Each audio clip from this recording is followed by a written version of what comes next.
Taylor Swift, she is getting deposed. It is happening. It is happening. Everybody stay calm, okay? So yesterday, as I mentioned, yesterday evening, again at 11:02 p.m., I don't know why Blake Lively's team likes to file these things late in the day, knowing that I'm monitoring things and I can't stay up that late.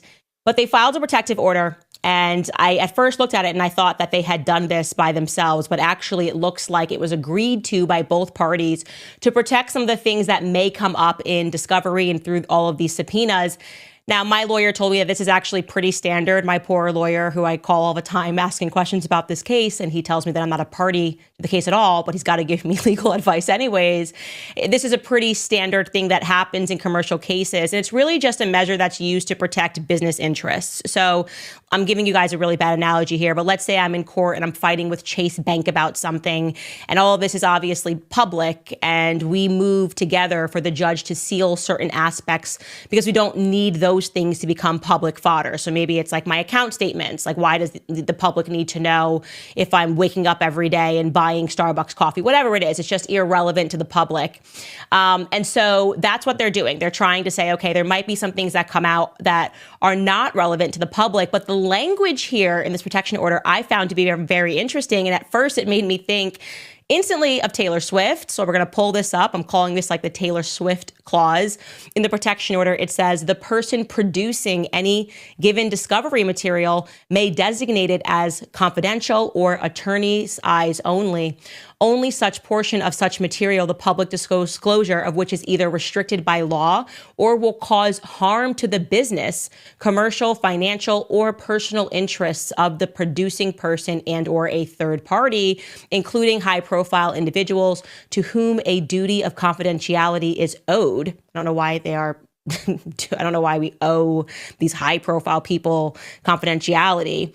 And that consists of A, previously non-disclosed financial information, blah, blah, blah, blah, blah. Okay, you get it. So I'm thinking this means like we're not going to be able to read these Taylor Swift text messages. We're not going to be able to read, or they're going to like seal her deposition. Turns out I am completely wrong because I have it on very good authority that Taylor Swift is going to get subpoenaed and she is going to be deposed and she is up first. They want her first. They have heard the public pleas and essentially we're going to get it. We are finally going to get what we want. And this is a very, very, very big deal. And I'll tell you why. First and foremost, with my non-legal expertise, as I have said from the very beginning, smartest possible move for Justin Baldoni's team to make. I've said depose her. I wasn't sure they were going to do it because Brian Friedman was asked about it by Harvey Levin on TMZ. And he said, well, we don't know. We'll see which way this case goes. And I'm going, what do you mean you don't know? That would be like the very first thing I would do. I would depose Taylor Swift against Blake Lively because first and foremost, no matter how you feel about Taylor Swift, you have to recognize and respect the fact that she is a machine, okay? She is an absolute machine. She will do everything to protect her image.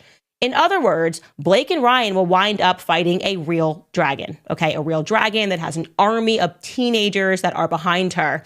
And it is my professional opinion that she was very much involved. She was involved in this circumstance, and that currently her team is lying to the public. I kept saying they are clearly lying to the public and trying to signal Justin Baldoni's team, like, look, we have nothing to do with this. We're not friends with her anymore. We don't even like her. We don't even know her. We can't believe she said this. They were running articles. She feels used. She feels abused. They claimed to TMZ in one article that she only met Justin once and it was briefly. And essentially she was startled because the meeting was supposed to be over at Blake's apartment. And then she arrived and Justin Baldoni was there. And then they painted this narrative like Taylor was just really nice. And because she thought this is Blake's boss and she was being really kind, had a brief discussion and never spoke to him again.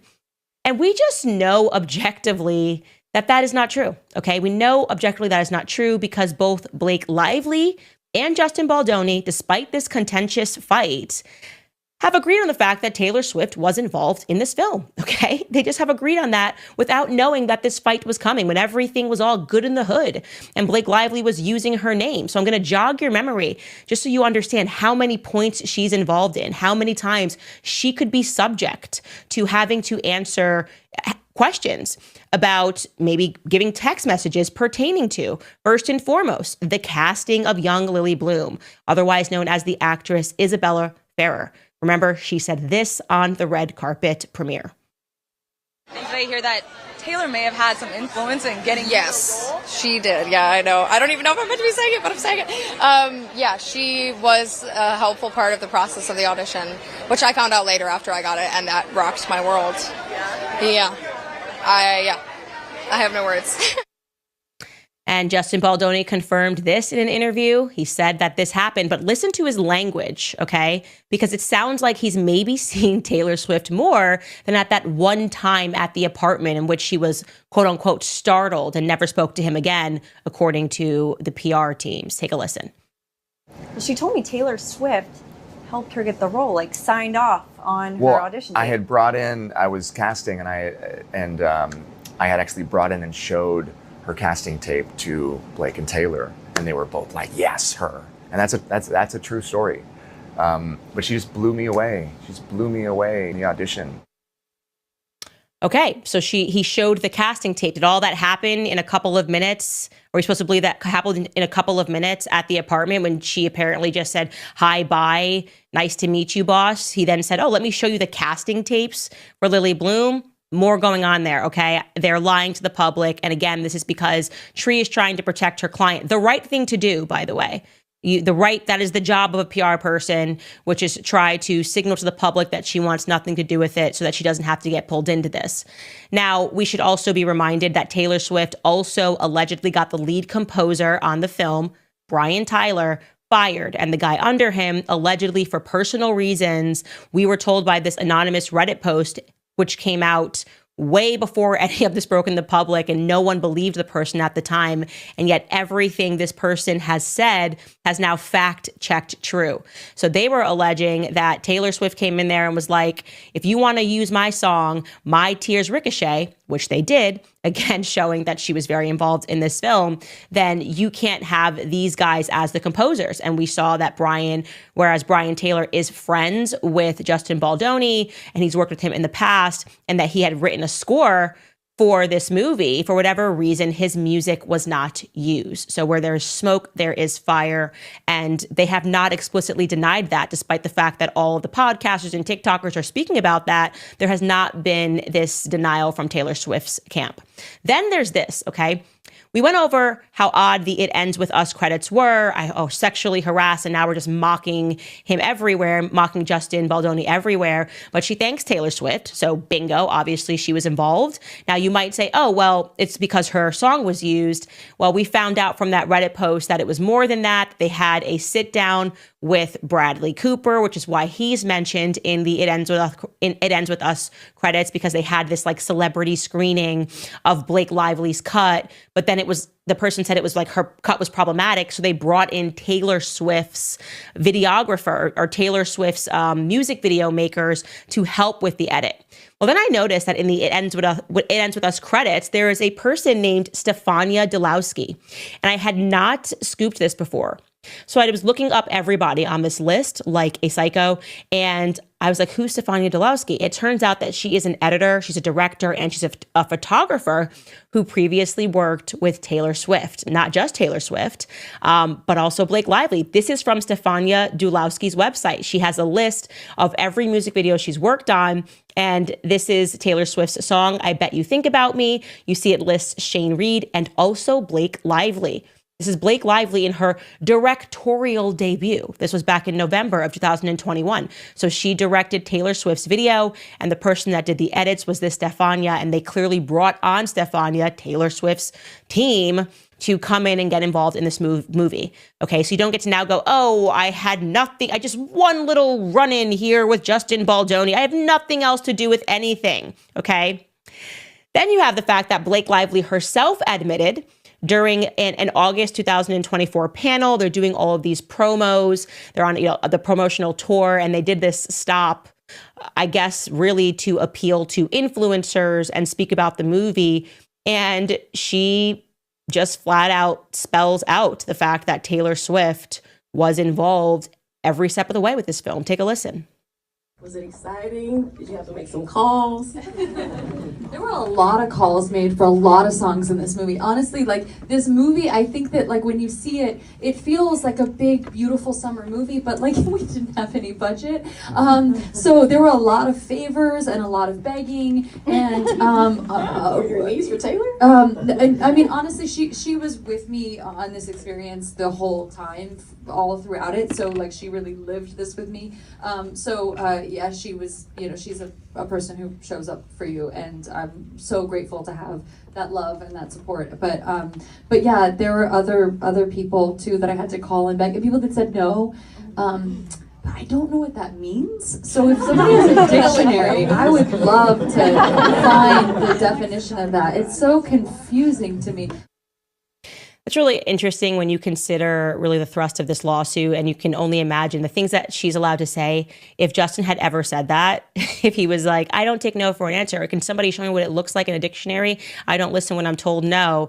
They would have made a big stink about it, particularly in their filings. But all of that's believable, by the way. So she's just saying right there, Taylor Swift's been involved since the beginning, you know, every step of the way, more than just the song that she gave us. It's believable because, as I pointed out, we have been so focused on that text message about the dragons and Khaleesi because it's wacky and it's weird and it's crazy and it's unstable.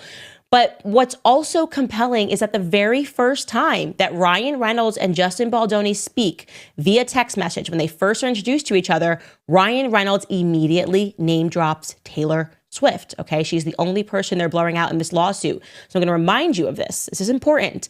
He is basically saying how great Blake is. And then he says, Justin Baldoni, some of the greatest creative decisions I've made are in fact Blake. The same goes for Taylor. The acting is a small piece of a pretty astounding patchwork quilt of creativity. So he name drops her right away. And I remind you, she was coming out of that relationship with Joe Alwyn, and she was spending a lot of time with them. At the beginning of her Eras tour, she was being pictured with them. It's what she likes to do when she gets out of relationships. She likes to girl squad, get photographed by paparazzi. And I would just imagine she needed something to play with. And it ends with us, ended up being what she decided to play with. Then, of course, the most obvious thing is that Ryan uses Taylor Swift's strategy of dropping Easter eggs all over social media, all over the Deadpool movie, all over the It Ends With Us credits, all over the Deadpool credits, to take all of these digs at Justin Baldoni, again, which makes all of us not believe that she was actually sexually harassed, and rather they were moving to try to squeeze her and to eventually just have Blake replace Justin Baldoni as the director on the film, you know, by playing this part of I'm a victim. This is, whether you want to admit it or not, this is Taylor Swift's MO.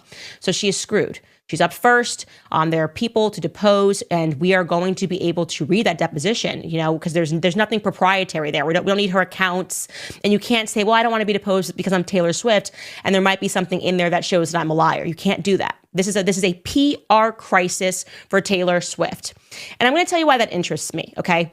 It interests me because this moment is super interesting for the left and the right because, and I was having this call with Taylor Lorenz, formerly of the Washington Post, this morning, and she was asking me specifically about this lawsuit and why is it that it seems that it's bringing together the left and the right. And I sort of said to her, well, actually, at least for me, I have been on this Me Too thing for a very long time because I recognized that it was becoming a business strategy. But I think that something fractured for people that were on the left with the Amber Heard lawsuit, and they didn't forget that. They didn't forget what Amber Heard said to them and then what they watched throughout the hearings and her kind of just completely forgetting the fact that she had abused Johnny. We got to read her messages, and we kind of up close got to see how the press can just completely take down a man. I'm not saying that everything that Johnny Depp did was great in this relationship. I mean, both of them were admitting to doing drugs on the stand, but it definitely, they just chose the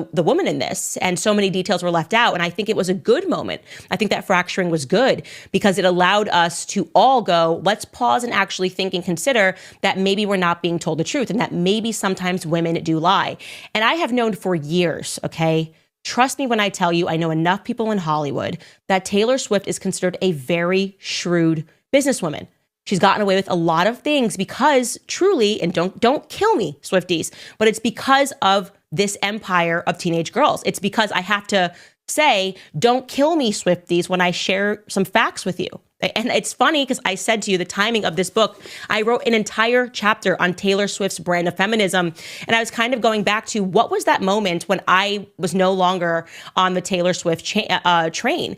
And I was like, I can enjoy her music. I can enjoy the artist. And I still, like I said in my Instagram stories today, I'm going to bop to London Boy forever. Like, it's totally fine. I can genuinely appreciate, it brings me back nostalgia, some of the albums. I'm the same age as her. But in 2019, I was like, I'm good off of Taylor Swift because her and I are the same age and we're both involved in business. And when I saw her do that move against Scooter Braun, something in me broke. And so I wanted to kind of jog your memory about that really quickly before we get to Leslie Sloan PR's move, because I'm really interested to hear what Swifties have to say about this with new information and with time and with you guys getting older. I don't know why I'm assuming everybody's a teenager that is a Swiftie, but the point being is that you're kind of growing up and you're starting to see these strategies that can be used. When you revisit that situation and you learn more facts about it, if it at all disturbs you. So again, this book has not been published yet. I'm literally showing you the manuscript from my Microsoft Word document. You can buy the book, and I shouldn't be showing you this because why would I show you this? But I think it's important. So here we go. We can bring this up. I'm going to pull it up here on my laptop, gang. So I write in my book, before unpacking this incredible event, this is between her and Scooter Braun, it's important to at first note that Taylor Swift does not represent a rags to riches Hollywood story. In fact, if Taylor had never become famous, she would have had to settle with just being wealthy. Taylor Swift grew up on an idyllic Christmas tree farm in West Reading, Pennsylvania. Her father, Scott Swift, was a stockbroker for Merrill Lynch, and her mother was a marketing executive for a financial fund. It's important to note that both her parents had careers which would have rendered them financially savvy. They hired their daughter, a talent manager, at the age of 12, and Scott relocated to Merrill Lynch's Nashville office so that Taylor could pursue her career in music 2 years later. Suffice it to say that when record executive Scott Borchetta approached her family to sign their daughter in 2005, Taylor was well represented. So well represented, in fact, that her financially savvy father purchased a 3% stake in Borchetta's new company, Big Machine Records, under which Taylor Swift was signed. Naturally, there would have been a fleet of lawyers involved from both sides to close the deal. Of course, neither Scott Swift nor Scott Borchetta could have ever predicted Taylor's future success when they orchestrated that deal. They simply agreed to what they both thought was fair at that time. Borchetta took a chance on an unknown Taylor Swift, and that risk paid off. Until Taylor decided that it somehow wasn't fair 14 years later. Taylor decided that she would relitigate her business deal through the tactic which had always served her, manipulating the emotions of her fans who she could assume knew nothing about business. At the heart of the matter was a man named Scooter Braun who had recently just purchased Big Machine Records through his holding company. Through this perfectly legal business transaction, he had acquired the masters to the music catalog that Taylor Swift had created while under the label. For definition's sake, a master is effectively an original recording. Whoever therefore owns the master recording controls the destiny of the song. Should any person or company wish to use that song in a TV advert, a fee must be paid to the owner of the master. Okay. So then I get into, like, clearly Taylor Swift leaves Big Machine Records. She goes with Universal and she posts this Tumblr post, this notorious Tumblr post when Scooter Braun acquires the company. What people didn't know that was going on in the background was that Taylor Swift, just in her mind, had this huge fight with Kanye West over the famous music video and Kim Kardashian, and she associated Scooter Braun with Kanye West as like his manager. And the reality is he actually wasn't his manager, because I did the due diligence on this book at the time that famous music video was posted. So she just didn't like him. She considered him to be Team Kanye and just didn't want him to buy the masters. But she never told the public that her dad owned a piece of the company. This drives me. I was like, this is the most wildly manipulative thing, to pretend that this isn't a normal business transaction. It's like he bought a house and something was built into the house. And he's like, okay, well, I'm buying this house. I'm buying it. It comes with the pool. And then Taylor Swift takes the Tumblr and she's like, I sat next to that pool and I wrote my songs. And it's like, girl, I don't care what your memories are here. I'm just buying a company. Like, I had nothing to do with the deal that you and your dad and Borchetta orchestrated. You're not the only person here under this record label. Anyways, getting just showing you the beginning of her Tumblr post that she posted, because I just remember, as again, her and I are the same age. I was like, this is insane. She wrote, for years, I asked, pleaded for a chance to own my work. Instead, I was given an opportunity to sign back up to Big Machine Records and earn one album back at a time. One for every new one I turned in. I walked away because I knew once I signed that contract, Scott Borchetta would sell the label, thereby selling me and my future. I had to make the excruciating choice to leave behind my past, music that I wrote on my bedroom floor and videos that I dreamed up and paid for from the money that I earned playing in bars, then clubs, then arenas, then stadiums. You pleaded for a chance to own your work. Did you talk to your dad? Why do you tell that like your dad was literally, there were only 5 people that were a part of this business. And one of these people was her father. So this entire thing was just not plausible. And then she did, in a second maneuver, she posted this other Tumblr post, which is an objective lie. Guys, it's an objective lie. And again, relies on people not knowing business to call out this lie. It was about the AMAs. She wrote this. Guys, it's been announced recently that the American Music Awards will be honoring me with the Artist of the Decade Award at this year's ceremony. I've been planning to perform a medley of my hits through the decade on the show. Scott Borchetta and Scooter Braun have now said that I'm not allowed to perform my old songs on television because they claim that would be re-recording my music before I'm allowed to next year. So this is just an objective lie. For those of you that don't understand what a master recording is, it has nothing to do with you live performing something. It's literally just what you already recorded and that we own, right? So like it's on the album, and you could say you can't play this exact album, like My Tears Ricochet in the It Ends With Us movie. They could have stopped that, right? The exact copy. It has to be an exact copy. That is what the master is. It has nothing to do with live recording. And again, people who don't know business or know the ins and outs of music would have accepted this. Which is why I just say at the bottom of this post, and the thing that bothered me about this was because I remember at the time, Scooter Braun's wife pleading publicly with her not to do this because their kids were getting death threats because her army of fans were just so angry. They were so angry because they believed that she was this perfect victim. And then the story ends, by the way, if you want to pull this up, back to that post, Skylar. First, I said everything about this appeal to her fan base is despicable. Even the title, Don't Know What Else to Do, is absurd. You don't know what else to do? Working it out via normal contract negotiations would be a start. Second, don't try and emotionally manipulate your fan base to ruin people's lives. Words and phrases such as tyrannical, wrong, be a good little girl, and shut up. The entire appeal was just like, help me, I don't know what to do. Not like I'm a billionaire and I have access to the most powerful marketing team in the world. And yeah, it sucks, by the way. I can, to some extent, I would have agreed with her if she had done it on more honest terms and said, like, you know, when you're a young artist and you sign, and she said, like, you know, obviously my dad had control, I didn't, and you're kind of would have done things differently, and you realize how hard you're working, and you feel like, you know, your celebrity has outgrown that contract. It's really frustrating.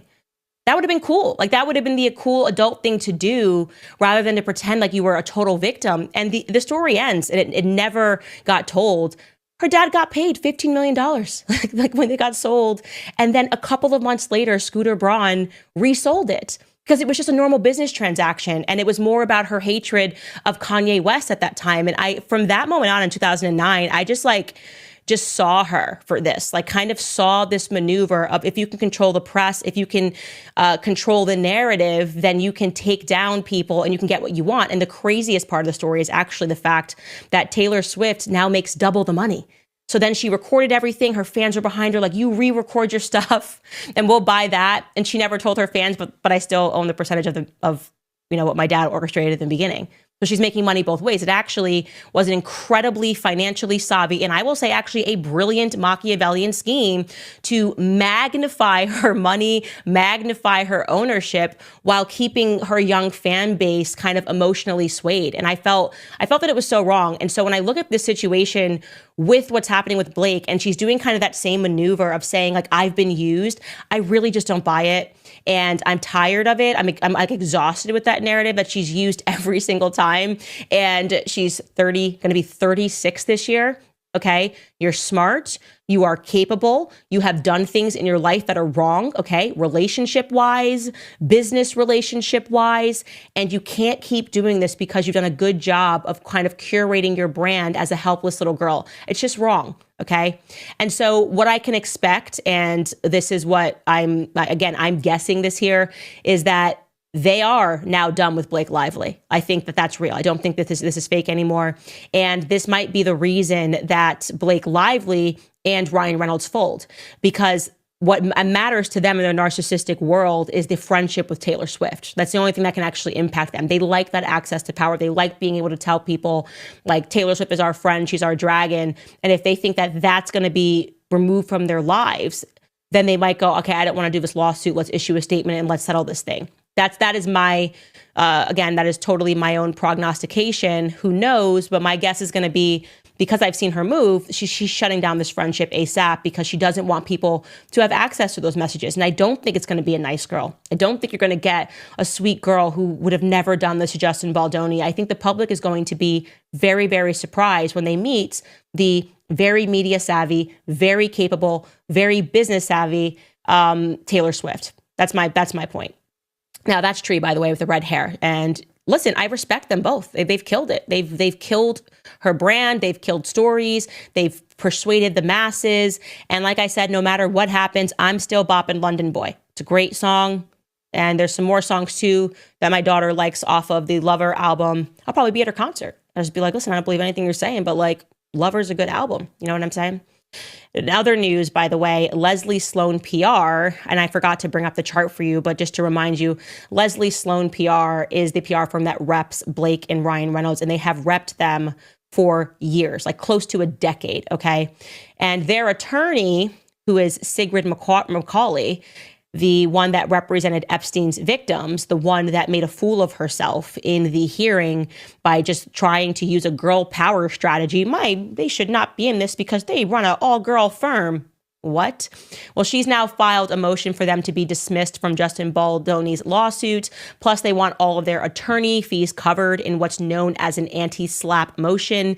Anti-SLAPP basically meaning that if you bring about a defamation lawsuit and there's no grounds for that lawsuit, then they can charge you the attorney fees. And so every state has different laws pertaining to anti-SLAPP. They're asking for their attorney fees to be covered. And their reason, in case you're wondering, in this filing, this again went in yesterday as well. They're saying, well, they opened this up by saying, well, Justin Baldoni once said that he believed women. I'm not kidding. They're doing the feminist thing. This has been their whole strategy. They wrote this quote, Justin Baldoni has spent years profiting off the feminist and #MeToo movements, peddling books, podcasts, TED Talks, and more, using slogans about believing survivors, ending victim blaming, and promoting informed consent. His conduct in this dispute is therefore sheer hypocrisy. Like, I'm just so shocked by this. Like, this is like, I'm a girl. He said things close to a decade ago that we should believe women when he was in a TEDx stage. And I said something and I want to be believed. So get me out of here. I don't want to be here anymore. It's crazy. And then we move from this like feminist strategy to this unbelievable dip in IQ altogether. This is a real statement from their filing. Baldoni does not deny the lion's share of misconduct for which he is accused. Instead, he tries to contextualize his behavior and suggest that Ms. Lively asked for it. Then they give an example. You can see in the bottom notes there. For instance, Mr. Baldoni responds to Ms. Lively's allegation that Baldoni and Heath invaded her trailer uninvited while she was undressed, included when she was breastfeeding her infant child, by publishing a text message where Ms. Lively invited Baldoni to her trailer.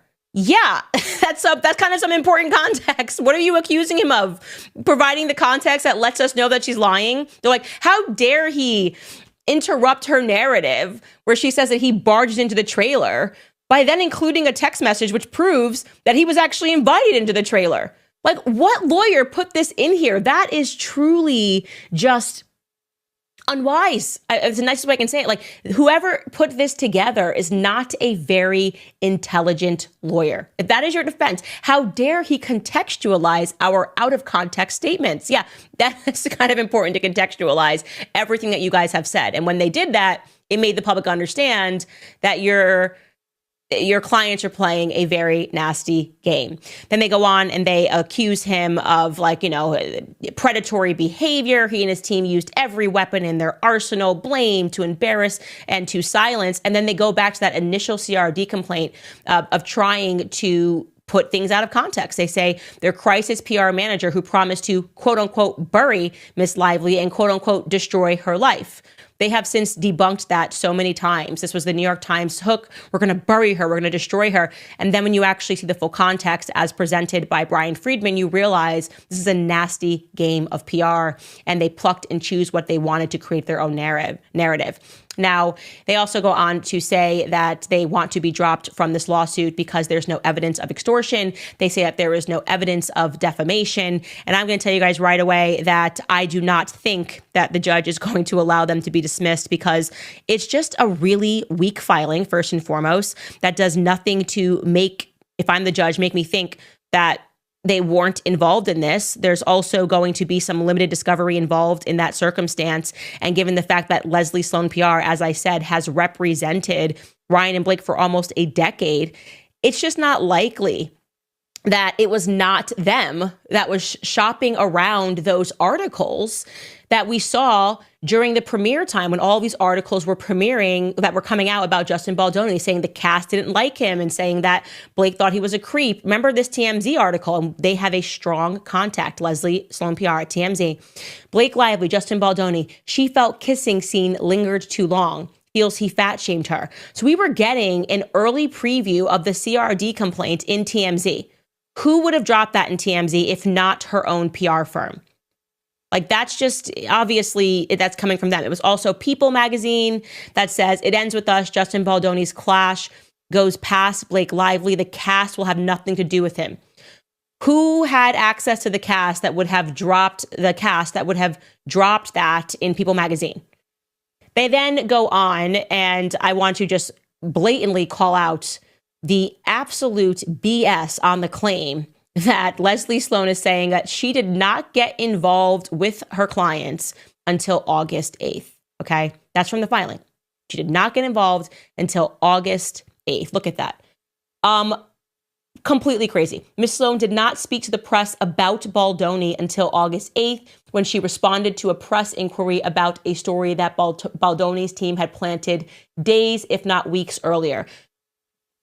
Maybe you didn't directly speak to the press, Leslie. Maybe you had one of your younger, junior people on the team speak to the press, but you are not going to make the public believe that you were not involved until August 8th. You would have been involved all year, okay? Both of your clients, Ryan and Blake, had movies.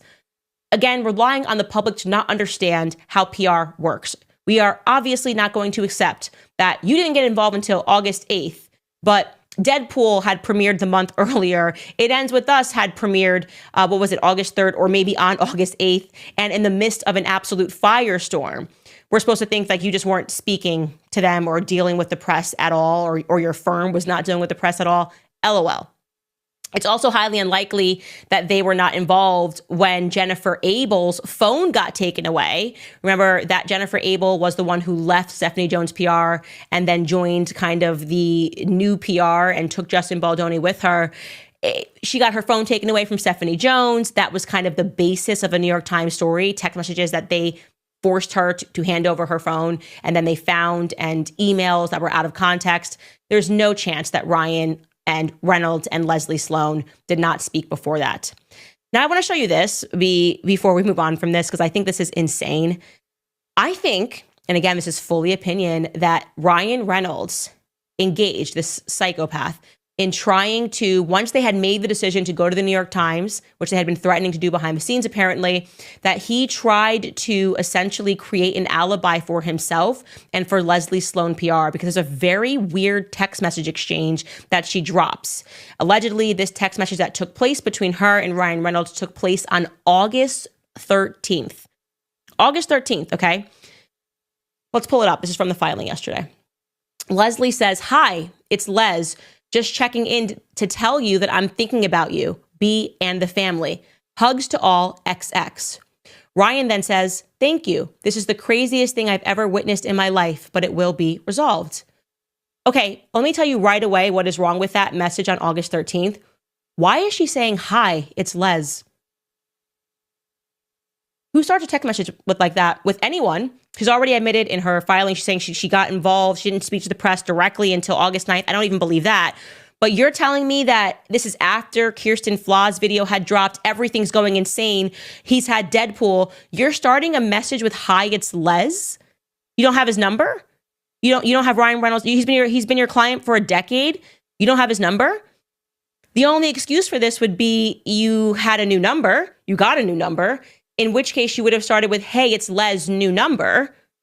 And he probably would have checked to make sure it was in fact Les, to make sure it was a new number or something. But why does she start this text with, "Hi, it's Les"? Then they go on and they say this is another exchange that they had. And this is very weird. Again, Ryan's way too formal. I'm telling you right now, I have a PR person. You are the most informal with your PR person. My guy's Mitchell, and you're constantly in fire, especially when you're a firestorm. Like, they call you up, they're like, the New Yorker is running a piece saying that you're Adolf Hitler. You're not like, hi, it's Mitchell. I would like to, I'm like, what the heck, what's going on? This is crazy. We have to stop this. This is insane. This is not true. Watch this next message that's next to it that Ryan allegedly sent. They're using this as proof that they had nothing to do with the storm. On the right-hand side there, Ryan says in perfect language, now we know he's crazy, so this makes me uncomfortable. It's like serial killer vibes. "Thanks for sending. It's imperative we stay silent on everything and speak to nobody. As I mentioned in Denmark before Blake's premiere, to not talk to anyone about any of these attacks on Blake. Just making sure you haven't done that at any point, ? I think this is sweet," Bart said. "I think this is sweet that Bart said this, but the only thing to do is to remain quiet for now." So they're introducing this as a message that Ryan sent, okay, in mid-August to Leslie Sloan PR as proof that they had nothing to do with everything that was leaking. Pull that text back up, because no one texts like this. "Don't forget that I also told you in Denmark back in August not to say anything. There's no record of that, so I'm creating it right here in this message. Do not talk to anyone about any of these attacks on Blake. Wink, wink. Hi, it's Les. Hey, Les, it's me, Ryan.